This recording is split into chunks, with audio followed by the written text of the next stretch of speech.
All your favorite wrestling shows rolled into one.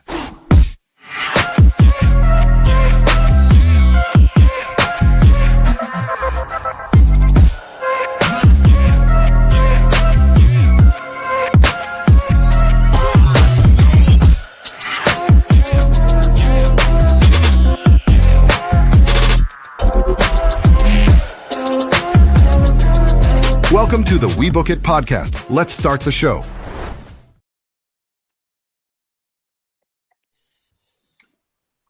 Yeah.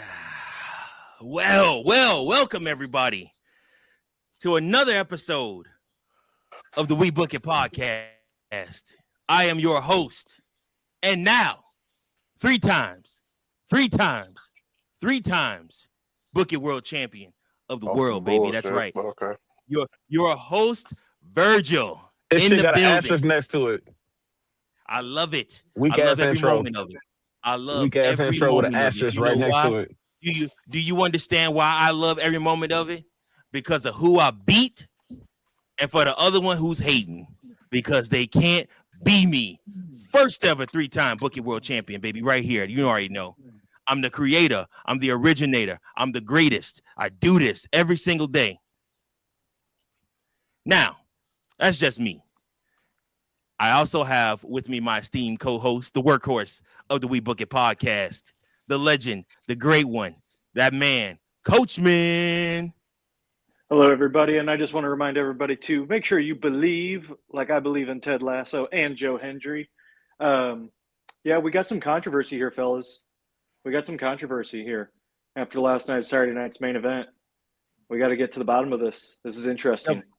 We have a lot of controversy. All right. There's a lot of legitimate claims. No legitimate claims, but that's fine.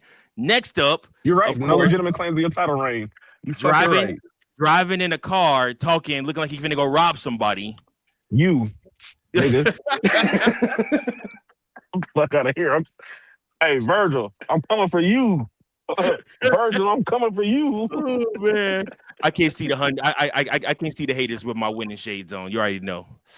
Anyways, we got 7 o'clock at night. Why do you have shades on? We got man, that It's man. delusional. Man, take them weak ass Ray-Bans off, man. This motherfucker get delusional over there with them weak ass glasses on with that fucking asterisk on the corner of them. Take them weak ass Ray-Bans Oh, off, such man. haters. All right. I also have Wonder Teddy looking. Lemon Pepper Step Along in the building. Hello, Teddy. How are you doing? I'd be better if you take that weak ass asterisk of a win and do it the right way. But hey, you know, Listen, can't I deal with did certain it the people. right So way. I gave everybody this is my the exact fucking same intro. chance. Hey, when I talk, you shut up. When my hand goes up, you shut up. That's what happens, okay? I'm talking. This is my intro. This is Not my when you're code the intro champ. right now. When the champ is You- talking, you be quiet. You gotta, How about that? your belt came from Target. Shut up. I'm not Acknowledge listening me. to your bullshit. I'm not acknowledging Acknowledge me. bullshit. I will Acknowledge not. me right now. will Acknowledge never. your Booking World Champion right now. You do it. Who the fuck it. you talking to? Do it and do it now. Hey, look, Hey, man. coach, who are you talking to? Put the damn crown on the dome. Shit.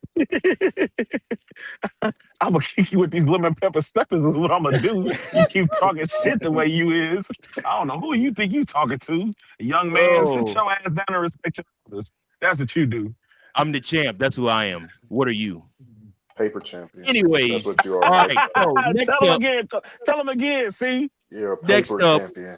next up, we have the former. your title reign got as much That's right, the credibility as Drew former. McIntyre at WrestleMania. Former Book It World Champion, 2-time. He's doing a lot of drinking last night. He was doing a lot of talking, but he couldn't blow that smoke enough to win when it counted most. So, I had to take the title off his hands and make it back relevant again because that's what I do. So, we have the last co-host, the AEW recap specialist and host, Big Daddy C. Big Daddy C, how you feeling, bro? How you doing, man? How are you? Motherfucker, I'll tell you how I'm feeling. So first off, you Tell his ass. See, you literally asked us, all right, which y'all like, you want to do it at Saturday night's main event or you want to defend it at Royal Rumble? I said Royal Rumble. Who else said Royal Rumble? Coach. All right. Now the others didn't respond for I did whatever reason. not. I don't know. But Fritos was the only one who said Saturday night's main event.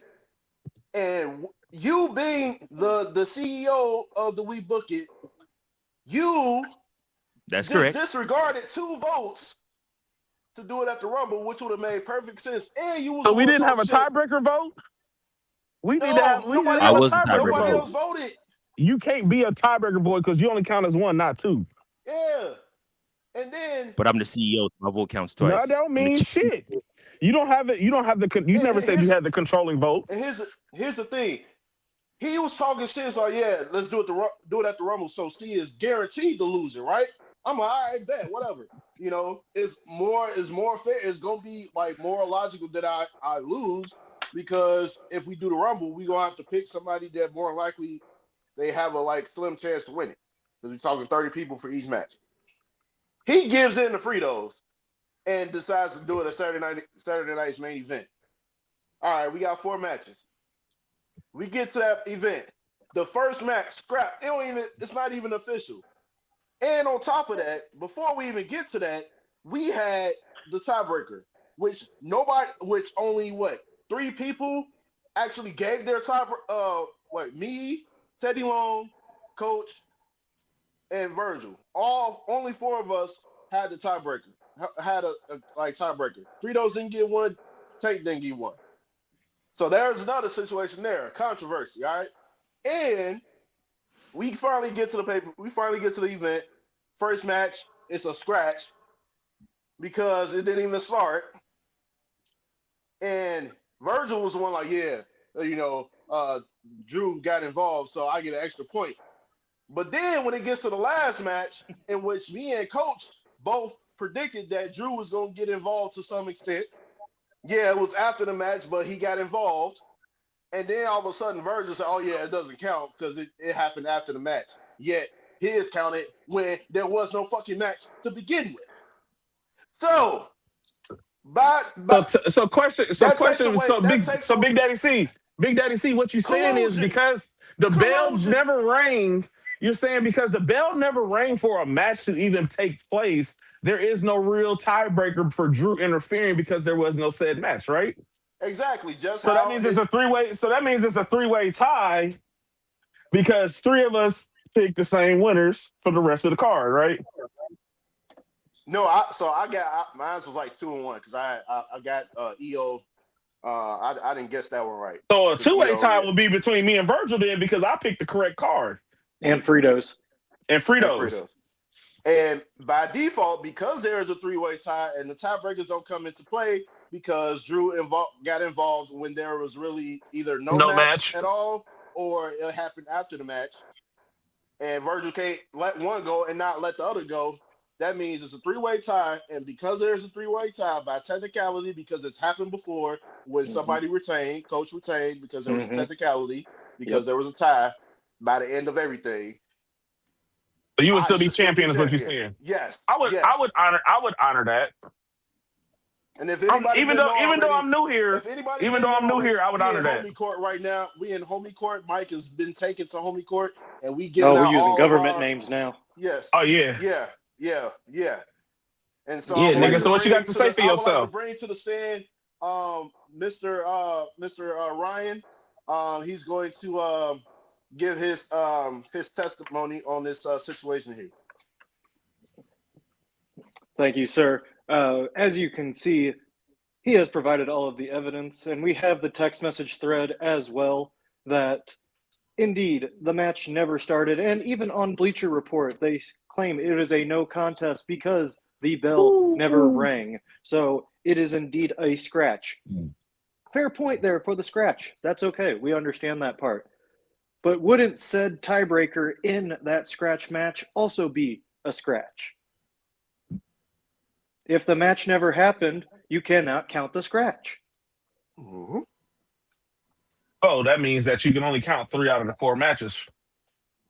Yep. And then Mr. Ryan, could you confirm as to what Virgil told you, Mike told you after the main event as to what happened was the tiebreaker in which we both picked Drew to get involved to some extent?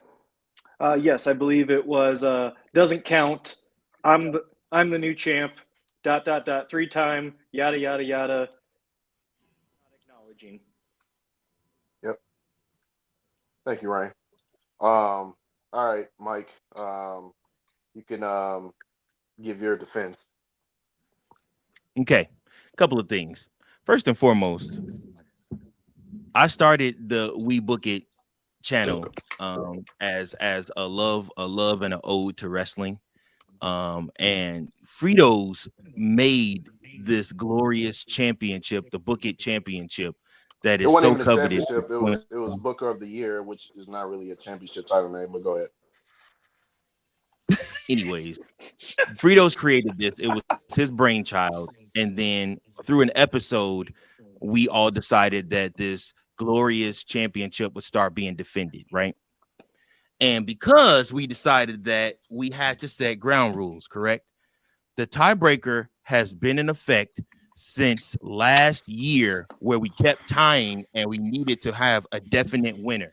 Now, Claude is absolutely right when he says if there is no absolute winner, then the championship inherently stays with the former champion, even if he didn't technically win. He is absolutely right in that. Here is where C is wrong. Here is where Teddy Long is wrong. There's a couple of things. Teddy is wrong in the sense that Teddy's claim is that he didn't have enough time or he wasn't able to put in his picks, which A is wrong because I at 8:30 that morning sent the match card out to everybody. The champion was the first person to comment on that, and then the champion was the second person to comment when I put the tiebreaker. It's in all in text message thread. My text for the tiebreaker, I said tiebreaker / does Drew get involved in the fatal 4-way or Cody versus Jacob? I did not say Cody versus Jacob match. I said Cody versus Jacob. And I said What the the hell fatal you think the 4-way. versus means? What do you think versus means? It means a match. Are you kidding Technicalities, me? brother. This Fellas, you did not motherfucker and Technicalities. his mention. You did not put technicalities, the bro, word match. Are you is some serious? bullshit. It's all I'm gonna Wow. say. Technicalities. Now, Wow. the fatal 4-way is a match. Cody versus Jacob was a fight. Oh my. Drew got involved and ended Ooh, I the got something for fight. your ass. All right. Okay. The fatal 4-way was a match. Drew did not get involved until after the match, the fatal 4-way match. Therefore, that's null and void. Therefore, your new Bookie World Champion. Right here, baby. Acknowledge me. Add me to the add my other things.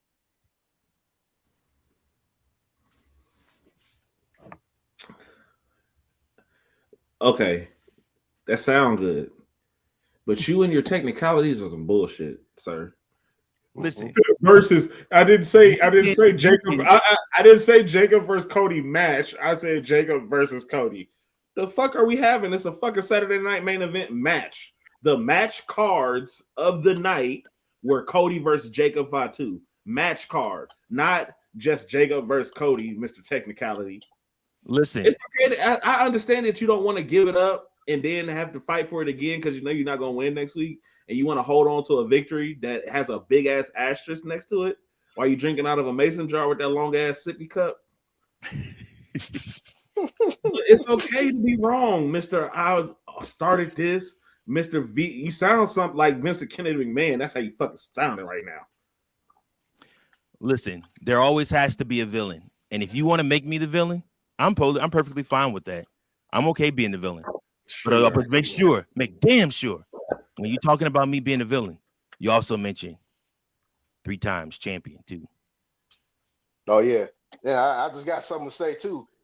When you see me in St. Louis in March, you see Snapchats of me being at a particular place in March, just know you brought it on yourself.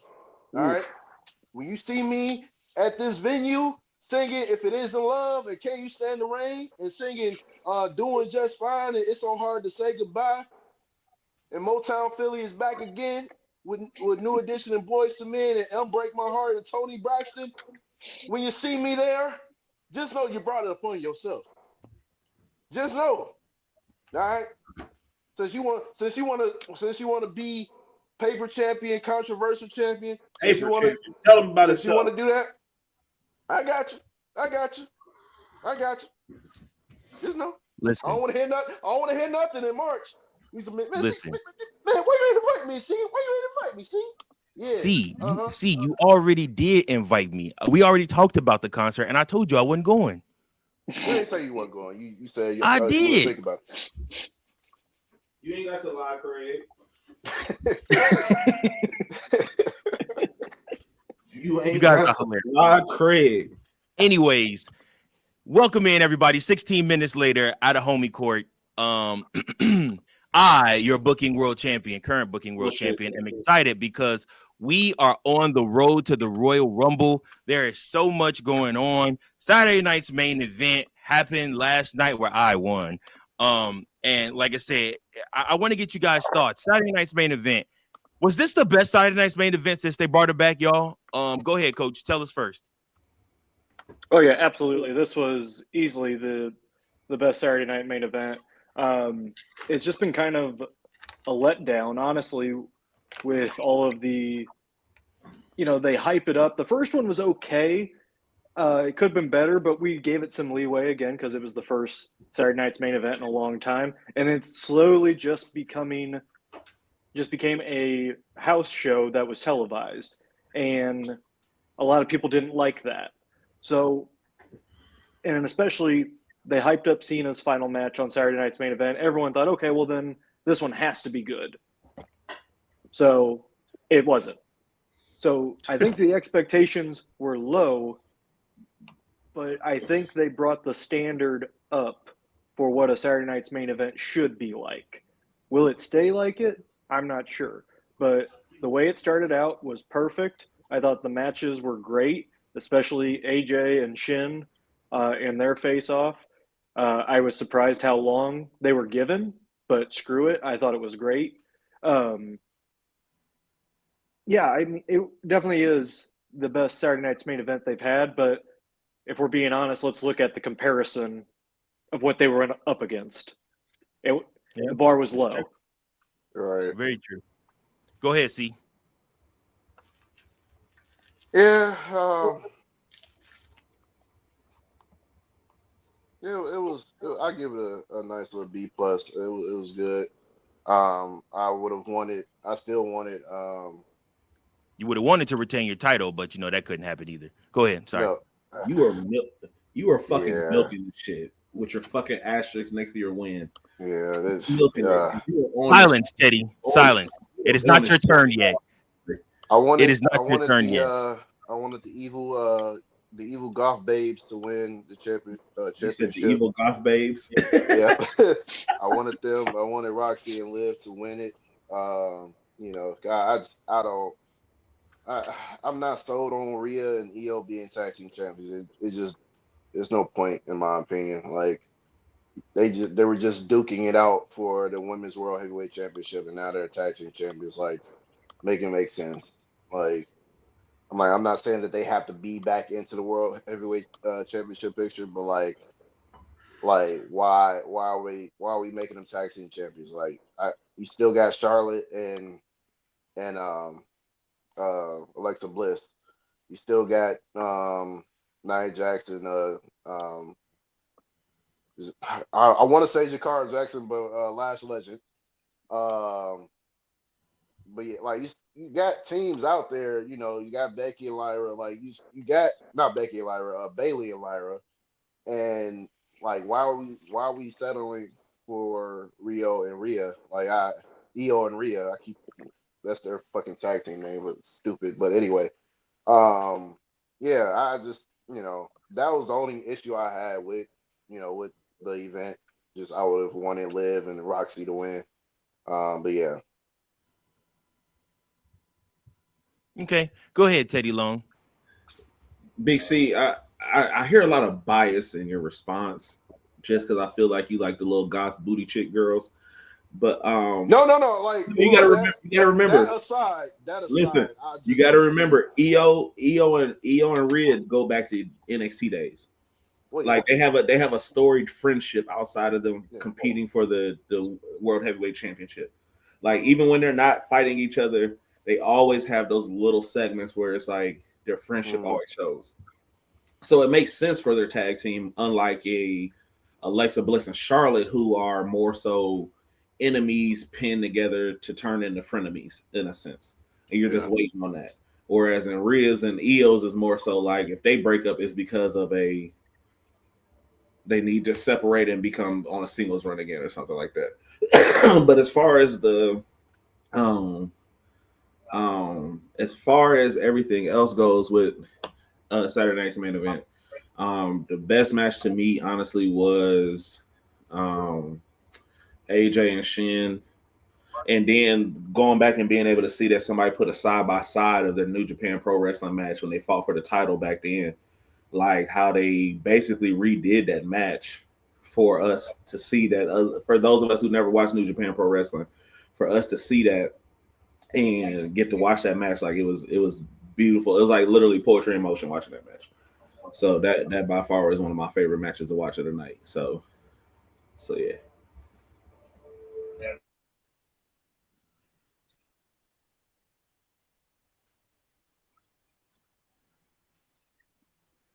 Absolutely. I honestly I can't agree why more you with you mute? guys. Why you mute that man? Just seeing how Saturday night's main event delivered from the first fight all the way until the I muted myself, Big C. I did it. Oh, okay, I could. Yeah, Thanks for having my back, because only one other person. No, he had no. Only reason because he has a tendency of muting people when they say something he doesn't like. He has a history, and Coach can vouch for me on that. Well, that's true. That's because he started everything. He feels like he's the best there is, the best there was, the best there ever will be, and shit. So, best paper champion there ever will be. It's kind of hard right now, to keep my mouth shut when I get, people calling my name, calling for me when I've spent more money on spilt liquor than you have on those lemon pepper steppers. When I have 3 championships, when I got fur, when I got fleece, when I got diamond, when I got all these different things.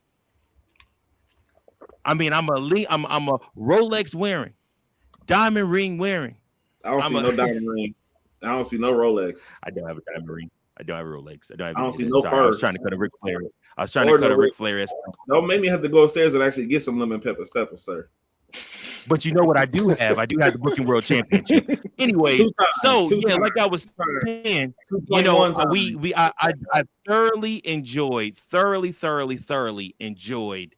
Saturday night's main event. I honestly think that it was the best one of them all. It started out just so unpredictable. And as the night went on, even though I won the Booking Championship, it still seemed like anything could happen on this show. The Shin match versus AJ kept you guessing. Obviously, the women's tag team match, even with the botch, that was a bad botch too, where Rhea was supposed to break up that count and didn't. And they had to pretend that her partner kicked out. Thank God for EO having enough ring awareness to still kick out to make it look believable. But and then of course the main event, nobody can really truly book a fatal 4-way and know what's going to happen. Even though I think we all assumed that Sammy was going to win that match just because they want him on the marquee for the Royal Rumble. And sorry to cut you off, Virgil. I honestly feel like he could have lost that match. It's still been okay. Like, because then it would have pivoted to him possibly winning the Royal Rumble. If he didn't win that match, he was winning the Rumble for sure. Yeah. So now it's like now the Rumble is up in the air of who's going to win it. Exactly, which I love that because everybody was on his ass like he was finna win the Royal Rumble, and I kept saying he's not. He also is not winning the WWE Championship either. He will win the Royal Rumble next year and will win the WWE Championship in 2027. That's happening because it's in Saudi. Yep, correct. There you go. He has to come back to the spot where he lost and come back and then try to get correct. He gets the Drew McIntyre rub. And he still has never beaten Drew McIntyre. And Drew McIntyre is going to remind him of that this week on SmackDown, that he has never beaten him for the WWE champion. He's never beaten him in general, and he will not beat him for the WWE championship. And Sammy's going to come so close just to turn around and to lose. And the deck really is stacked against him because it ain't like he's 0-3. My nigga's like 0-9. 11. Like, this shit is like 11, bro. 11. Yeah, he's 11. I was trying to be nice. I didn't know it was double digits, but fuck. Like, we're talking dating back. Are we talking dating back to NXT? I think so. That's including NXT. He counted every match they've had against each other. Yeah. And he ain't won shit. Yeah, I know, right? All right, so another thing happened at I almost called it the PLE at Saturday night's main event last night. Shinsuke Nakamura and AJ Styles put on an absolute classic, folks. If you have not watched it, go out of your way to go back and to watch that match of the year across all brands. I thoroughly enjoyed every moment of it. Match of the year across all. You putting the I don't know about that. Who had a better match than them? Starting it now, but we'll see what happens. As of right now, in the first month. Okay, my bad. Yeah, we are. I said. As of right January. Now, no, 2026. You gotta hear me out, because listen, I was saying it across. No, listen. You gotta hear me, because I was saying across all promotions, meaning AEW, TNA, everybody. So far, everybody that didn't had a match or anything like that. This is the best match of the year so far, and this is the standard of best matches of the year. Like, you have to top AJ and Shinsuke to have match of the year right now. Oh, it'll be done. but who can have a better match of the year than them two? Well, you put Omega and MJF in the ring together at All In. I'm like, you got that Kenny, that you has got potential. Swerve, you got Will Ospreay, you got them, but you got Hangman, all those guys. Like, they be putting on bangers whenever they have their matches, man, against each other. So it's a predictable indie show, yeah. And we still got to get part 3. We got to get part 3 of Omega and Will Ospreay. I'm waiting on that one. All right, I'm gonna be honest with you guys. I'm gonna tell you something. I started following Ash by Elegance on Snapchat or whatnot. I don't know why it popped up, Rabbit hole. But I was just like, oh. Her life is not interesting at all. Like, none of the stuff she does on a daily basis is interesting. She lives a regular ass life, even though she's like a former WWE superstar, even though she is a TNA star now. She does nothing. Like, I'm like, dude, your life is really that boring. Like, bro, good God. Jada Parker the same way. Whoa, hey, listen. I follow the exclusive Instagram, fam. I love Miss Parker. Listen to me. I love Miss Parker. I follow the platform. Shorty don't do much of shit. She keep her dog. She smoke her weed. She take her selfies. Like, I don't care what she does. I'm like, anytime she posts is good enough for me. Like, I could care less. Man. I need you to get a life. Like, it was one time. Hey, it was one time she took a picture on the boat, man. Hey, she had a whole bikini on everything, bro. It was crazy. It is. See, Mandy Rose has a more exciting life than both of those two combined. Yeah, probably does. I really believe that. For obvious reasons. Mandy Rose's life is for obvious reasons. But anyways, okay.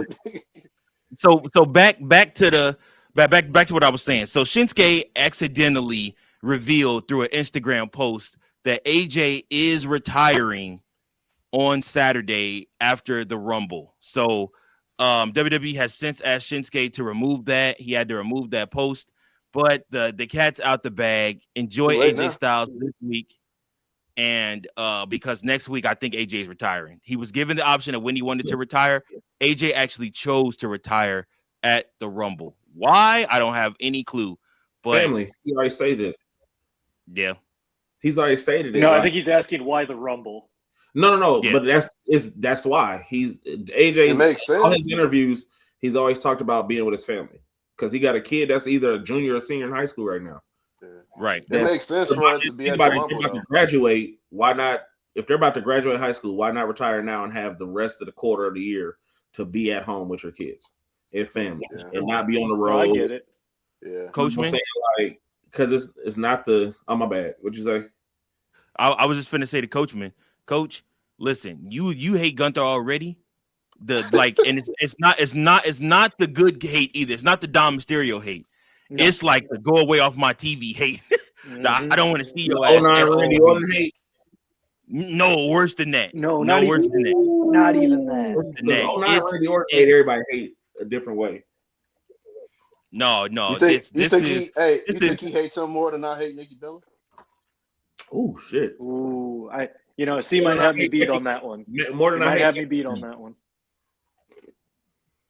You said what? Who do you hate? Who? More than I hate a Becky Lynch Lyra Valkyria match. Ooh. Yeah. Why do you my hate hatred for Becky Lynch? Bella She is not bad at all. Yeah. Hey, low key. I've had several rants about Nikki Bella being on my TV on several shows. Hey, no bullshit. No bullshit. This shorty I talked to, she will go to sleep if Becky Lynch is on TV. G. Dang. No cap. Oh man. Look out, mouth wide open. Lynch is on the TV screen, bro. Wow. I swear to God. Hey, that's crazy. That's pretty bad. Hey, But no, that's diabolical, bro. But no, Virgil, it makes sense for it to be at the Rumble, considering the fact that his WWE debut happened at the Rumble. Mm-hmm. And what was it? 15 or 16? 16. I think it was 16. Yeah. 10 years. So it makes sense for it to end. He done had a 10-year run in WWE. Yeah, and then ironically enough, some of the same people that were in that match when he debuted are going to be in that match this year. Roman Reigns, Miz, a lot of these guys are going to be there. Maybe Chris Jericho, who knows? I think it's only right that it ends here. And to be honest, he didn't have to have the John Cena farewell tour where he had to end in December. I thought he was gonna go to I thought he was gonna go to full year, but I think he doesn't want it to be that long. So yeah, this perfect time for it to end. It's one of them ones we're gonna hate because at least with John Cena, we knew when the last day was. Yeah. And with AJ Styles, we didn't know when the last day was, and it's like. Yeah. Now, do you think he's gonna do the Daniel Bryan route and where he's done with full time, or just in general in ring stuff, and I then feel maybe do something on the side manager wise, commentary, shit like that? I feel like he might come backstage and help out with TNA and get them restructured up. That'd be smart. Because I think honestly, a lot of people when you listen to Trick Williams talk about TNA, he calls it a little bit like Wild Wild West. Sides of the ring back. He's like it's Wild Wild West. It's like he's like the structure of the locker room. You got veterans in that locker room, but it's like a person like AJ is like how Shawn Michaels is for the NXT locker room. Mm-hmm. Because you don't get a lot of people and how NXT is now after you can tell the difference between Hunter and Shawn. Because with Hunter people, there were some people that were still having some outside issues outside of WWE that would come to the light, and might ruffle some feathers with people. But with Shawn Michaels, you don't hear about none of them cats getting in no bullshit, no trouble, no nothing, unless it's on LFG. But that's just a trading shit. Hey, and Shawn Michaels finds the baddies. Nigga, do he? Do we want to run the list in no particular order? You want to run the list, bro? And ain't no telling what he got down there in the Evolve. Hey, ain't no telling who he got down there in no fucking tryouts. That's funny, man. Hey, Virgil, listen. As much as we done seen the social media posts of WWE ID champions, or the posts we've seen about the tryout programs, or people getting NILs or anything of that nature, it's nothing like MMA and gymnasts right now are the thing to be. And if you can do that, you can do WWE. Pretty much. And truth be told, WWE is getting away from the big man era where they're more we got the athleticism too. We can fly over the top rope. We can We can do the tricks. We can do the lucha libre style type shit. Like it's whatever you want to do. We can do it. Yeah. To their credit, the super heavyweight guys we see now are like it's a vast difference. Like we not getting The super heavyweights are the niggas that hit the gym.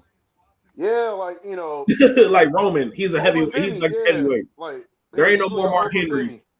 Yeah, Obafemi, like he's like the prototypical superhuman guy that we like to see. Like I'm glad you said his name. Yeah, because he needs a Bill Goldberg rub as soon as he touches the main roster. As soon as he gets his first match, he needs an undefeated streak. Just whoop. He gotta hit mid card. You gotta hit the mid card title first. You can't go straight to a world championship. Why not? I mean, Gunther did that too, so you might as well. Trick Williams is on that trajectory right now where he can get an accidental title run for a month and do fucking numbers with that shit. More than Melo is. Speaking of data, my goodness. 20 hours ago. Goodness gracious. Girl. The homie court approves. Parker, you just don't know. Oh my man. Whew. Teddy Long acknowledges. Oh man. I think we all do. I think we all acknowledge. Bro, she was hey. Oh, that motherfucker strong and high. Do you hear me? Bro, hey, God took his time with her, man. What did he? Took his precious little time with her. I gotta see what her mama look like, bro. Cause ain't no way she got them jeans. Hey, she a soccer player. She a soccer player. Her mama gotta be bad. Bro. Remember, she a soccer player. Yo. Also, Miss Try Too Hard. Man, Nikita Lyons. Oh. She be trying too hard. She fine, but she's trying too hard. She's the only person I know that keep getting bigger. Bro, like every time I look up, her thighs and got big. I'm like, sweetheart, bro, how she ain't get cracked open more? I don't know how. Like, who says she hasn't, sir? I mean, like, as to where she get pregnant, but that's no topic. Oh yeah. But yeah, man. She probably a faithful CVS Walgreens member. Hey, speaking of, do any of y'all? I can't with you, sir. Do y'all remember a time where Jordan Grace was a BBW? Yes. No. Slightly. Wait, you've never seen her as a man? Listen, look. This was when she was in TNA. Like when she's. I didn't know her until she had the matches from TNA. When you get a chance, look up Jordan Grace BBW. You go be like, what? You wouldn't even think it's the same person, man. And it really isn't. Like, bro. Yeah. Like she was two totally different women. Yeah, she was up there with what's old girl NXT UK. She used to be NXT UK champion. She's with Chelsea Green and all them. Piper Niven. Piper Niven, yeah. Like she was. You talking about the green outfit or the black one? Yeah, she was around that size. About the green outfit or the black outfit? You looking it up now? Am I? Yeah. Whatever. Hey, whatever she looked like a BBW in. That's her. Like this one. Yeah, someone like that. Yeah. I'm listen. Oh wait, hold on, wait. There's a few out there, but yeah. Like this. Yep. Hey. Mm-hmm. Oh yeah, wait, man. Well, no. She was bigger than that. Yeah, she was bigger. Damn, bigger than this. Yeah, yeah, she was. Yeah. I actually saw an old clip of her and MJF fighting on the Indies, and yeah, she looks totally different now than what she used to look like. Like I had to do a double take. I missed that. I see this one, like her in this joint. I don't know how to look at. Once I find it, I'll send it to you. Yeah, because I don't know what to look for. It's okay. In the meantime, in the between time, we're going to go to Who to Watch Sport and Wrestling.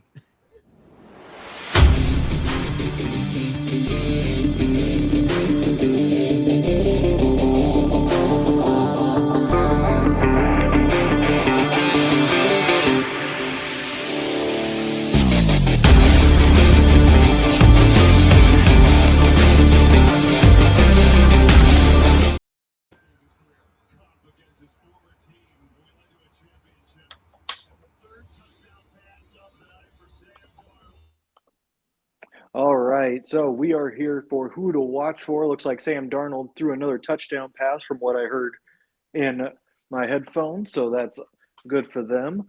But who to watch for this week? Big time with the Royal Rumble. You never know what to expect. You never know who's going to show up, what kind of surprises, and that's why we're watching for two different people here on this road to WrestleMania. Number one, this guy is a veteran, and we haven't seen him in a while after he was written off TV, but for sure, we are looking for one LA Knight to make his return. They've already kind of spoiled it in Saudi because they have a giant sign that they're installing. Does that mean he's going to win the Rumble? I don't know, but they definitely have something big planned because only two things have been noticed with the setup. There's been Roman Reigns, his acknowledgement statue, and an LA Knight sign. So we could be seeing those two tussling it out towards the end. Maybe. I'm not sure, but definitely something to watch for. As on the women's side, we've talked about this woman before. She's kind of been stagnant in NXT. I do believe that she will finally get a chance, at least some exposure here at the Royal Rumble.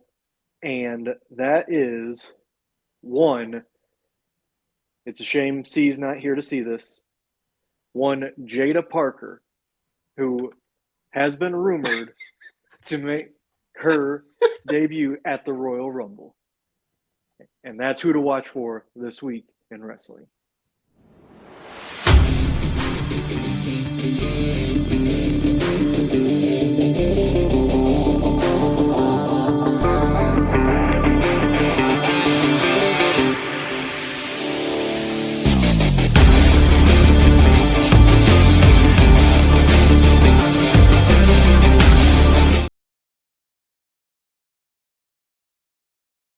Oop, I forgot to do this part. Sorry. Thank you, Coach. Thank you. Of course. When I saw that, I was like, I know C's going to be proud of me. All right, guys. So back on track here. We got to talk about the weird shit that happened between AEW, Trey Miguel, and TNA this week. So Trey literally went with the rest of the Rascals, signed to TNA. Signed to AEW, debuted, and I guess something came up from his past. And it in turn had WB, Warner Brothers, not Tony Khan. It came from above them saying, no, we don't want him here. He can't be here. And they literally released him immediately out of his contract that he had just signed. However, thank God for TNA, who in turn does not, I guess, run the same way, that immediately signed him back. Fam made his debut a week ago on AEW television. And by this past Thursday, he was back on AMC TNA. What a whirlwind of emotions, a whirlwind of events. Like I said, what were you guys' thoughts on this Trey Miguel story? Some utter bullshit, because the people that Warner Brothers is in bed with got way more dirt to do publicly, and that's some bullshit. Like, especially if that's not current and it's his past and he's spoken on or have admitted to his wrongs and have tried to change his ways, where he's not that he was to who he was when he made the tweet or made the comment or whatever it is. Like, other people get second chances on way worse shit. And like Gallus, John Coffey of Gallus. Yeah. Mm-hmm. You know, like you get chance after chance after chance with other people, but for somebody that, you know, actually is great, because I mean, let's be real, we don't really know the Rascals without Trey Miguel. Like, we know, like I knew of the Rascals of being Trey, Zach, and the other guy. I'm not familiar with everybody. Myron. Because, you know, Wesley was always in NXT. That's how I've always known him. I never knew him as Desmond Xavier. I always knew him as Wesley. So I've only known him from WWE product. But, like, you can't have the Rascals without that. And then also it's like with the group, it's like is it not a real brotherhood where it's like, man, if we all ain't coming, then shit, what's up? Because they didn't have to leave TNA. They just their contract was expiring and they just hadn't resigned yet. They could have resigned if they wanted to. So it could have been one of the things like, well, shit, huh? They all were signed to AEW. They all debuted on AEW television. No, what I'm saying is that, saying is from their departure from TNA though, it wasn't like they were forced out of TNA. Like they could have re-signed. They could have signed another contract. Sure, mistaken, right? So I'm saying they didn't sign because they wanted to explore their options. Sure. Fair enough. Everybody has the right to do that when your contract's expiring. But what I'm saying is, it would be a thing like, well, shit, if one goes, we all go. Yeah. And it's like, we're the Rascals. Everybody knows us as the four of us, like the four horsemen. You could put other people in the horsemen, or even with the NWO, you could put other people in the NWO, but the core NWO we all know was who we always seen it to be. Hulk Hogan, Kevin, the Outsiders, Macho Man. Like you knew who your core of the NWO was. You can have the Rascals and anything else, but it's like, how you gonna really look at it? But that was my thoughts on it. With some bullshit. What do you think, Coach? What? Look, go to. I'm choking. Go see. Oh, man. Choking on my. Nah. That was real. Don't die, Coach. Don't die, man. Get some water. But no, I think this whole like thing where this is probably the one storyline I did miss out on. I mean, I heard he had came back to TNA or whatever, but so he debuted on AEW. Yep. And then a week later he was back in TNA. Yep. Was it a real debut or was it just them retweeting the thing about the Rascals coming to AEW? No, like they actually showed up on AEW television and did a segment and everything like that. Yeah. Okay. Number all four, all three. Three, I think. So okay, so what I'm talking about. So that's why I'm asking, because I seen that, but when they did the three of them, his contract had already been killed. They just hadn't publicly said it. Mm-hmm. So that's why I was asking, did he really appear on it? Because Trey Miguel never appeared on AEW television. All he did was retweet AEW branded caption or conversation.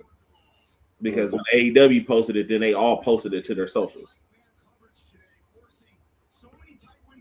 Yeah. It's weird, man. Sorry. Go ahead. No, it's weird. It's like the whole how everything works with the contracts and shit. Like, you expire, your stuff expires, so obviously you're free to go anywhere, sign anywhere. But to like sort of debut one company, and then a week later you back at the old company that you were at first, and it's just like, what are we doing? Like, it's just a weird ass situation. So that's all I gotta say about it. Go ahead, Coach. Yeah, it's first off, thanks guys for covering for me there. But yeah, it is a weird situation. I think the issue is from something he posted like in 2014 or something.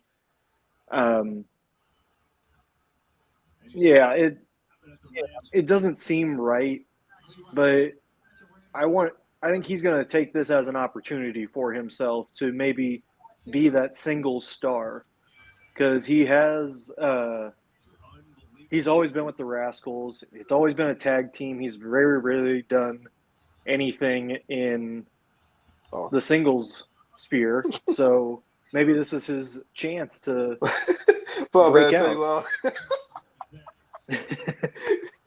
You like my asterisk? Nope, I saw that too. Don't feel bad. Motherfucker's been mispronouncing and misspelling his name. No, it wasn't my name. It was the asterisk. Like your Booking World Championship asterisk. Ain't that a bitch? I got him. Bow. Oh man. It's okay. Go ahead, Virgil. Coachman. Oh no, that's all I got. I just think this could be a good opportunity for him at TNA. Agreed. I just thought it was weird. Another weird thing happened this week. Andrade, y'all, is wrestling back on AEW television, and he made it known that he wants to go after the AEW World Championship. He is about to work a program with Swerve Strickland, where they will determine who will be the next to challenge for that Triple B and MJF once he gets done with Hangman and all of their stuff. So with that being said, what are you guys' thoughts on Andrade wanting to be AEW World Champion? Do you think he's World Championship material? And how freaking funny was it that he took a picture with a fan in the crowd and then put his number into her phone? He can't help himself. She was kind of thick, though. Hey, I don't blame him at all. That's like Triple H and DX segment on Monday Night Raw. Mm-hmm. Or farm that shit. I'll take it. Shit, because I would have did the same thing. Like, the way he looked at her when he took that selfie, he knew what it was. He knew what time it was. I'm for it on that aspect. But as far as AEW champion, like, this is why TNA and NXT can compete with AEW because of who you have to put as your world champion. If you're not running Kenny Omega, if you're not running John Moxley, if you're not running MJF, if you're not running Hangman, if you're not running Swerve or Samoa Joe, who can you really put in your world championship spot? And it's like it's just anybody can be in there. Like, because you don't really have like Brian Danielson, like, but if he or like, because you don't want to see Adam Copeland as champion, you don't want to see Sammy. Is it Guevara? The one, Sammy Guevara. Yeah, like, I can't believe that everybody that used to try to put up Sammy Guevara and fucking Dominic Mysterio and put them two against each other, they all ought to kiss my ass because literally, Sammy can't fuck with Dom. And I mean, as Dom a wrestling man, Dom will wrestle circles around Sammy, bro. Like, Dom is a really good ass wrestler. Like, people don't give him a lot of credit, but like he's of that tree, and he has that Guerrero Mysterio-esque way of like how he wrestles, and he puts his own little spin on it. But as far as Andrade, man, like, that was a cool little moment, getting the girl on TV. You know, hopefully she's not a psycho.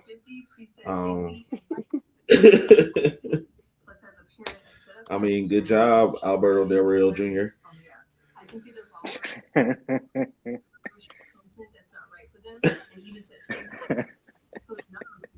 what are your thoughts on Andrade, Coach? Yeah, I mean, that was a nice little thing he did there, trying to get over with the crowd, it looks like. I don't think it's as compelling as people think it will be if he's going for the championship. Like, they're going to see it as, oh, he's finally getting his chance because he never got that in WWE, which is true, but there's also maybe a reason why he never got that chance in WWE. Just saying. Could be a little bit of overrated. Hey, Coach, let's be real. There's people that are just great fucking mid-card performers that will never be fucking world champion. Like Chad Gable is a fucking amazing mid-card performer. Amen to that. And he's fine in his role. Ludwig Kaiser is stepping into a role of understanding his place of what he can really be, and he's accepting it, and he's great in what the fuck he's doing. That's why he's getting the AAA rubs. You got people that are finding their niche and they're finding their lane, and it's good to find your lane. But Andrade wanted to be too big for his pants. That's all. No, you said it perfectly right there, Steady Long. That was perfect. I can't top that. That took the words right out of my mouth. Absolutely. I'm sorry, this cup is full tonight, so. No, you're good, man. You're good. Flowing, All right, y'all. Let's hit the throwback moment.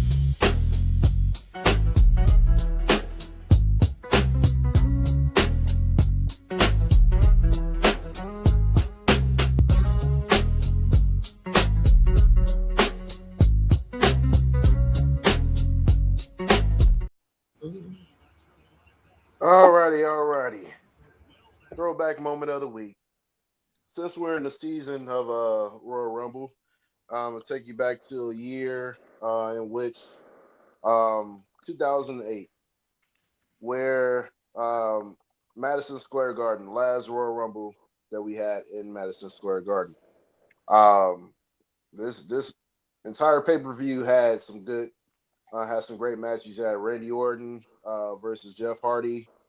Um, you had I forgot what the other one was, but it was vast majority of matches. But that was one of the main matches on the card. But the Royal Rumble itself, and the ending of it was what a lot of people tend to remember.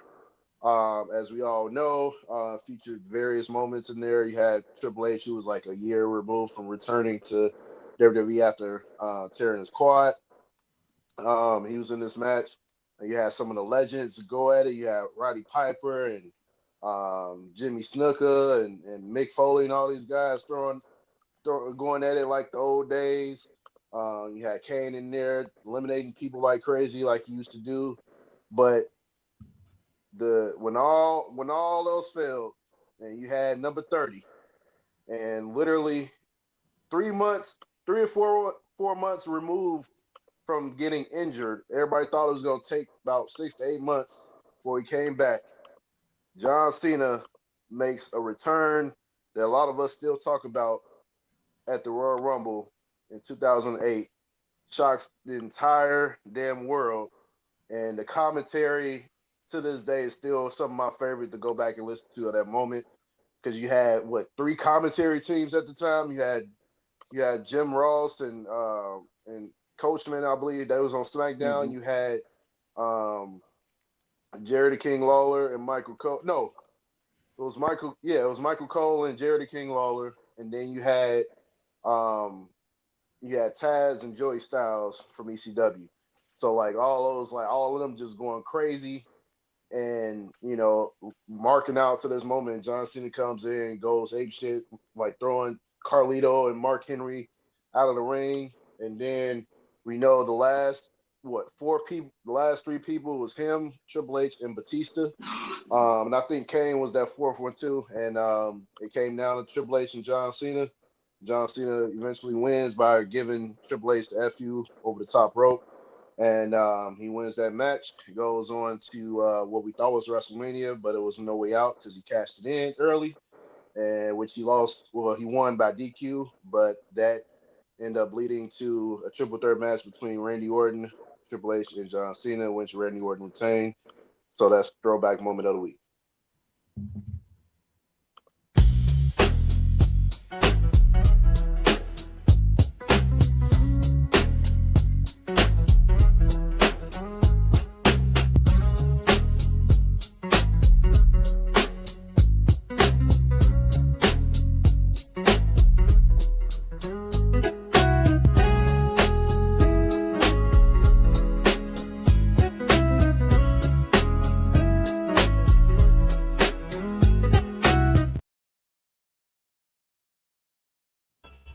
Thank you so much, Big Daddy C, for that wonderful throwback moment. One of my favorite throwback moments that you have done so far, sir.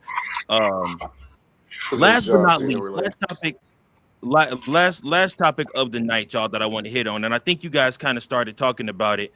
Not everybody is meant to be world champion. I saw a tweet last week when all the stuff with Sami Zayn began starting again. I think it was a tweet that emanated from a TikTok, but basically, old boy was explaining that not everybody needs to be world champion.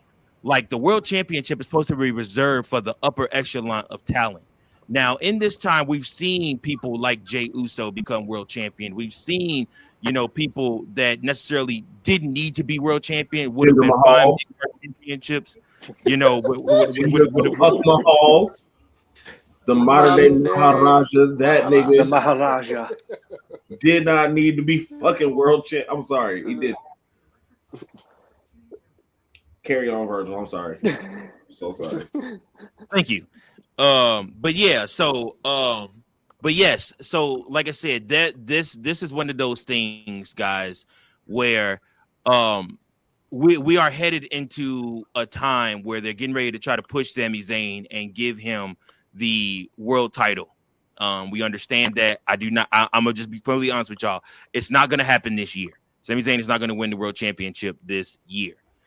However, Sami Zayn will end up winning the Royal Rumble next year in Saudi Arabia and winning the world title. So I'm sorry, winning the Royal Rumble wherever it will be held next year, and then winning the world title in Saudi Arabia next year. I do think that is going to happen. Now, if it's a short championship run, fine, whatever, get it out the way so we can shut the hell up about it and at least say he was a world champion. But I need to ask you guys, does it water down the legacy or the prestige of the championship if certain guys win the belt? Go, Coachman. I think it's how you book it. If that's going to be the issue, I think I look back to Attitude Era when Mick Foley won the championship off The Rock. Like, it wasn't a very long reign that he had, but it was one of those shock factors that you tuned into every week because you never knew what was going to happen. And nobody thinks that, I mean, obviously that was part of the storyline, is that they thought Mankind wasn't good enough to hold the title, but it didn't diminish what the title was. You built the story around that the title could be for anybody, and that was perfect. We wanted that. The way that they're booking Sammy right now is a lot of people are just like, whatever. We don't, just get it over with. If this was anybody else, I think it might be a little bit different. But at the same time, we know how the booking works. Triple H loves these long championship reigns, and people aren't a fan of them. And it's more exciting. Like, Drew beating Cody a couple weeks ago at SmackDown was the biggest shock factor SmackDown has had since it was SmackDown Live. And that's like 10 years worth of stuff. Like, that was finally a shock factor that people were talking about. That's what is going, you want your views and everything. That's how you do it. You create shock factors on a consistent basis. You don't just wait for the big event like they have been doing. You need to have it consistently. And who cares if the title reigns are like a week long? That's what made the Attitude Era so much fun, is that you never knew who was going to be champion. And even if it was just for, in Rey Mysterio's case, I mean, this was PG era, for one night before John Cena beat. It wasn't even a night. It was like an hour. It was 2 hours. By the end of the night, it was But yeah, that's what is missing and I've said this before, that's what's missing in today's WWE. Despite all of the talent that they have and the storytelling that they do, it is, you still want the shock factor that makes you tune in every single week. And I'm hopeful that it's starting to get back to that way now that we don't have to worry about building up Cena's retirement, which totally fine with that, but you got to include Travis Scott and The Rock and try and work around their plans, and then they both bail. Maybe this time we can finally get set on what the fans actually want, but we'll see. Yep, absolutely. I mean, you know, fans do want to be shocked. Fans, watchers, viewers do not want to be able to predict every single thing that happens in wrestling. Triple H has had to address this, and this is part of why they stopped doing those after show media press things too, because he started having to answer questions that literally don't, you know, I guess that he didn't want to keep having to answer. But, you know, one of those questions was, you know, what do you have to say to the people that say that, you know, you need to that you're booking is too predictable. And Triple H said off jump, I like some people like to be able to predict some of it, So that was kind of his thinking. But I think things have kind of changed since then, and I think he's starting to realize that a lot of people do want to see different people booked, different surprises, and they want stuff to be believable. Go ahead, Big Daddy C. Yeah, and to your point, Coach. To your point about the whole Mankind Rock shit, like not only was it shocking, it literally changed the landscape of the Monday Night Wars. Like Exactly. in regards to like the ratings and all that, and WWE never lost after that week.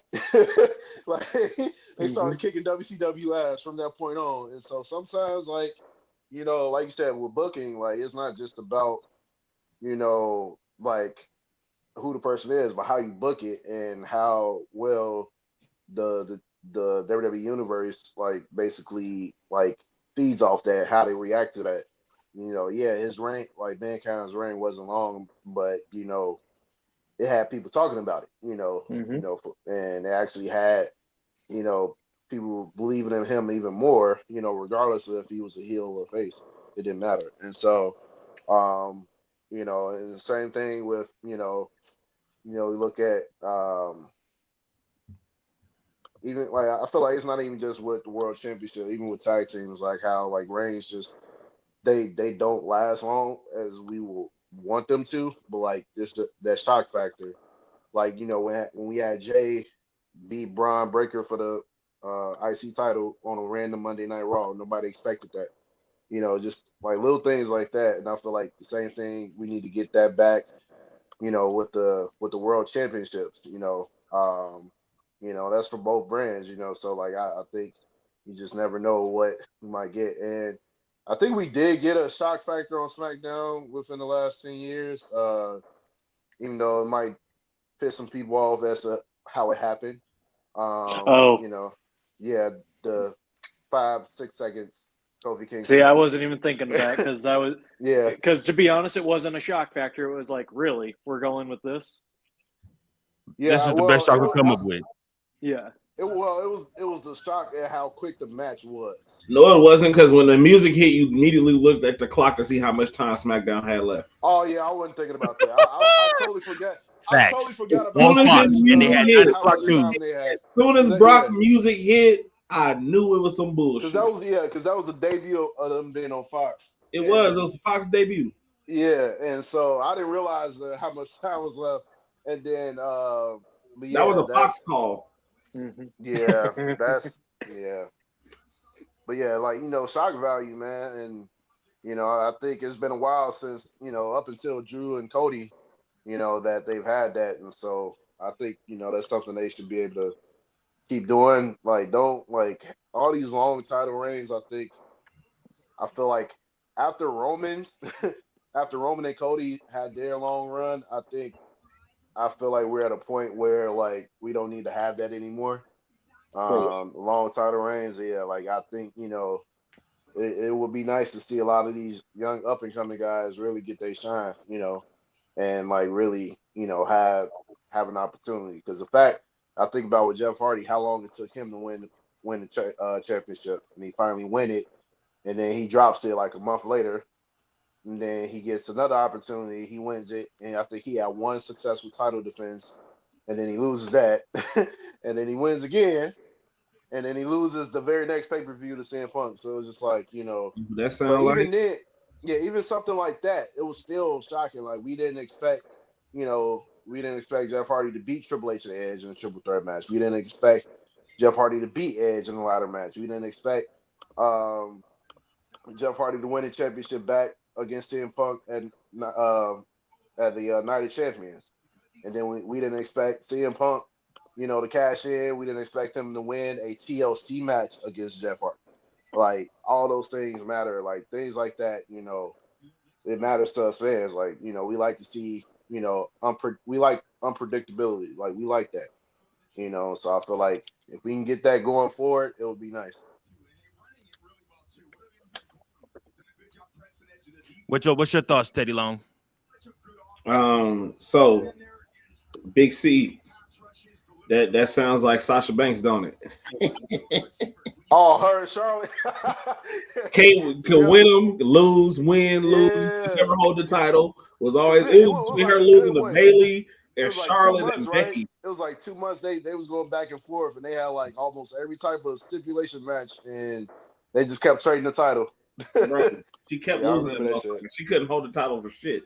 Oh my god, I remember that. But then but coach, Those some good ass Mick matches. Foley Though. winning that title, even though it was taped, Mick Foley winning that title was Jey Uso winning that WrestleMania effect wise. Like the ratings were higher after that. Like the ratings got higher and higher after that. Yeah. And how they did it too. I disagree. Kofi Mania was one of those. I would say Jey Uso's Intercontinental Championship win was 10 times better than his WrestleMania World Title win. Yeah, because I wasn't a believer in him choking out Gunther. I would have rather him Uso splash the hell out of Gunther like 10 times and win it that way than choking him out. But that's just my personal opinion. Make it believable. But in the sense of the titles changing, like we don't need no more title runs because like to be honest, we don't have no real until we see what Oba can be, until we can see what like Trick Williams can be. We don't really have no stars in the making that should have a long title run. Like Braun Breaker can give a good 3-month title run. I'm saying like we don't need another Seth Rollins year-long title run. We don't need another. Bruh, get that title to Jacob Fatu. That's my man, bro. Here's the thing: like Jacob's title run, like the first one can be short, but the second one be longer, and him being in the sense of him understanding how to keep the title. You know what I'm saying? Like have those trial and errors of inexperience as a champion versus just being a dog ass nigga. But like, he went from EBT like, to WWE. Who? Jacob. He went from EBT to WWE. You heard what the man said. But yeah, like, cause you know, like you got people like LA Knight that can hold the title. Like, truth be told, Shinsuke could have held the title for a fucking month, but Vince would never fuck with it.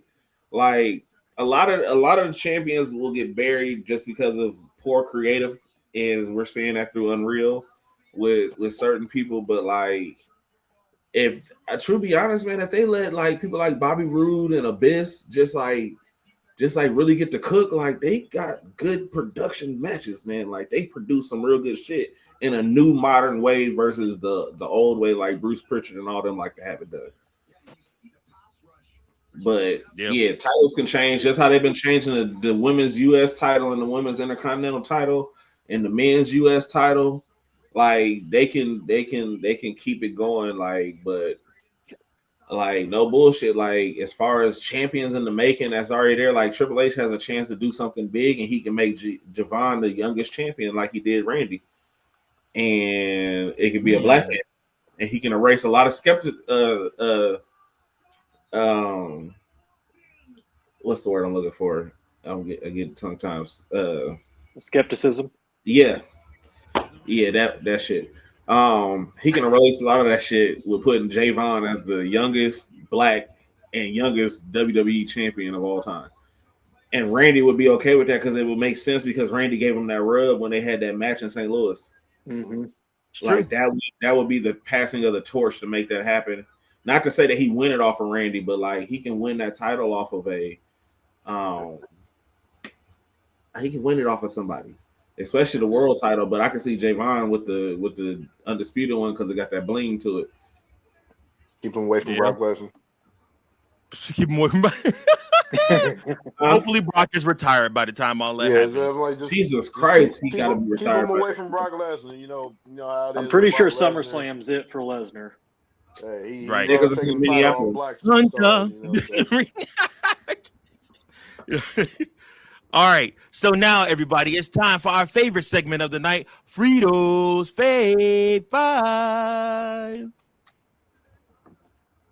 Frito's Favorite 5, presented by no one. All right, guys. Asterix. Oh, go ahead, give me a round of applause. You're booking world champion. Thank you so much. All right, now, Mike, hit my music.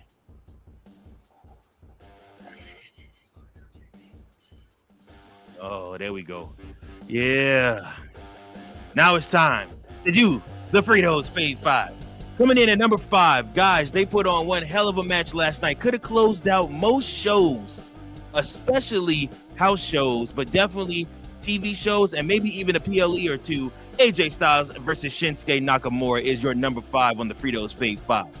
Number 4, this guy is up and coming, but you can't even say that anymore because he's been on SmackDown for a month and has carried the brand. He closed out, main evented SmackDown last night, and of course, main evented Saturday night's main event. He is that man right now. He got a lot of that. He got a lot of that Booker T in him too. He got that dog in him. That's right. I'm talking about the Whoop That Trick, Mr. Whoop That Trick, Trick Williams. He is going to be in a prominent spot for WrestleMania. Probably also going to be in Elimination Chamber fighting as well, hopefully. Next up, coming number 3, guys, he won last night, punched his ticket to go in front of his people in Saudi Arabia and fight for the WWE Championship against a man he has never beat. He will lose, but he will be back to fight him again for that same WWE Championship next year at WrestleMania. I'm talking about none other than Sami Zayn. Next up, speaking of, guys, we got to give it up for the WWE Champion. Drew McIntyre has done such great shit since being champion. And again, I hate to talk about it like this because I really do appreciate and I respect Cody Rhodes, but him chasing is so much better than him being champion. Drew McIntyre has brought life to that WWE Championship that I didn't know was still there. Like the heartbeat of the WWE title, like the way he's menacing, the promos that he cuts. He is your natural heel. He is the MVP for 2025 of WWE, and he's looking probably to be MVP of 2026 as well. Drew McIntyre has been on a run of a lifetime since coming back to the main roster and fans re-entering since COVID. And last but not least, we got to give it up for Tonga Tua Fatu. That's right. We got to give it up for that man, Jacob Fatu and Cody Rhodes. That brawl throughout the arena last night was so unpredictable. I enjoyed every moment of it. I was like, oh my gosh, finally something fresh, something different. And they really looked like they were trying to kill each other, and like they could not be separated. They fought all throughout the arena. I would love to see those two go in an empty arena match like Mankind and The Rock did back at Super Bowl and for Super Bowl 99 for halftime heat. That would be amazing, especially since both of these guys are known killers, and you're starting to see a darker side in Cody. Cody is becoming unhinged, and I think the more frustrated he gets with not getting that WWE Championship back, the more we're going to start seeing him do desperate things, and we know desperate men turn to heel tactics to get what they want. So I'm very excited to where this is leading Cody Rhodes, and this has been the very best Fritos Fave 5. Yeah. Damn, nobody even said yeah? Bro, what? Y'all gonna ice me out on the yeah too? Oh, you know what? Sons of bitches. Fine. You know what? I'm not even gonna ask y'all to grade it. I'm not even gonna ask you to grade it. Hang on. Okay. Yeah. Nah. The only reason you said this is because you want to give me an F. You're not finna goat me. I swear. I will not give you an F. I promise. See, I don't trust you, coach. I promise. Whatever. Big Daddy C, go ahead. Give me an F. F. it was actually it was actually a pretty good list. It just sucked that you had to deliver it. But other than that, like as far as pick wise, it was good. The fact that you didn't think that Drew could bring life to the title is crazy. Seeing that he's been dropping pipe bomb after fucking ether bomb every fucking week before he got the championship. Like you thought that shit was gonna stop. Like he's gonna get a 3-4 month reign. Easy work. Won't stop. Like he about to run the gauntlet right now, and like it's gonna be crazy work, but it is what it's gonna be. And Trick Williams, man, like strap that man soon. Like for somebody to come in and doing what he does, like I've seen in a recent interview, he talked about how Sean basically prepared him, like because it's like he's like, if you can walk through the curtains, a gorilla, and Shawn Michaels is sitting there every week, every Tuesday, week in and week out, then you're prepared to stand in the ring and have a promo with Randy Orton on the mic. Yeah. And I was like, that couldn't have been better said, because Shawn was the mic. Shawn was the in-ring ability. Shawn was a lot of things, and Shawn had Trick Williams on a high pedestal between him and TNA for that title run that he did. Like, so that already shows what he's capable of. So them on the list, I agree. The Sammy thing is just what it is, because they're pushing it for WWE. But other than that, I give it an A minus. Yeah, that's what I'm talking about. That's what I'm talking about. Teddy Long. At least somebody A+. might have hated him.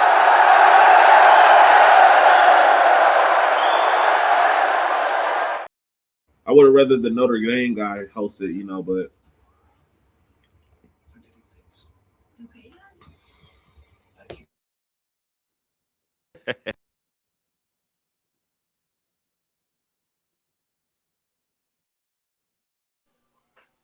Am I allowed to go now? Fritos is an accomplice to this controversy that happened.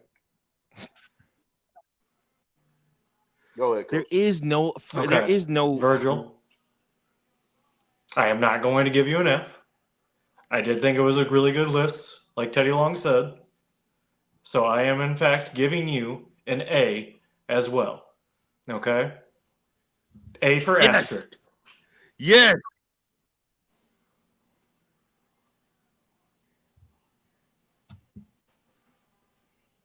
This has been another episode of I was saying boom, huh? You muted me because I said boom, bitch, huh? It's okay. It's all right. This has been another episode of the We Book It podcast. Hope you all have enjoyed it. Have a good night. I'm pissed.